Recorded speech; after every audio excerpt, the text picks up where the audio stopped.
আমি বাংলাদেশ স্বেচ্ছাসেবী সমাজ কল্যাণ পরিষদ বিএসএসকেপি এর নবগঠিত কেন্দ্রীয় আহ্বায়ক কমিটির মনোনীত হয়েছি। আমি বিশ্বাস করি দায়িত্ব একটি আমানত, দায়িত্ব একটি আমানত, দায়িত্ব একটি আমানত। দায়িত্ব ক্ষমতা নয়, বরং এটি সমাজের কল্যাণে কাজ করার জন্য সবচেয়ে বড় একটি হাতিয়ার। আমি শপথ করছি যে বাংলাদেশ স্বেচ্ছাসেবী সমাজ কল্যাণ পরিষদের একজন কেন্দ্রীয় দায়িত্বশীল হিসেবে শুধুমাত্র সংগঠন নয়, সংগঠনের পাশাপাশি দেশ, রাষ্ট্র, ধর্ম এবং আন্তর্জাতিক পর্যায়ে উন্নতি করার চেষ্টা করব। আমি কখনোই অন্যায় ও দুর্নীতি করব না, অন্যায় ও দুর্নীতিকে প্রশ্রয় দিব না।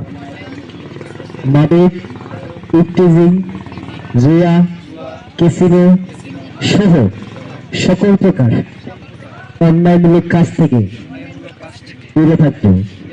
হে আল্লাহ, আপনি আমাকে শক্তি দিন, আমি যেন বাংলাদেশ স্বেচ্ছাসেবী সমাজ কল্যাণ পরিষদের দায়িত্বশীল হিসেবে আমার উপর অর্পিত দায়িত্ব যথাযথভাবে পালন করতে পারি।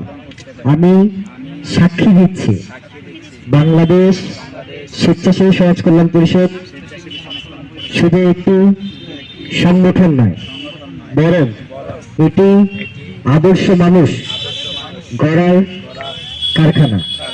আমি বিশ্বাস করি বাংলাদেশ স্বেচ্ছাসেবী সমাজ কল্যাণ পরিষদ আগামীতে ভালো কিছু করবে, সব জায়গায় ছড়িয়ে যাবে এবং সংগঠনকে সর্বত্র ছড়িয়ে দেওয়ার জন্য আমি আমার জায়গা থেকে যথাসাধ্য চেষ্টা করিব। আমার পিতামাতা, অভিভাবক এবং মুরব্বীদের সম্মান করব, ছোটদের স্নেহ করব।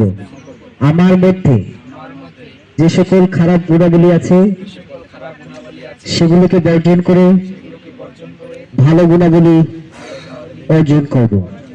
হে আল্লাহ, আপনি আমাদের শপথকে কবুল করে নিন। আমি ধন্যবাদ।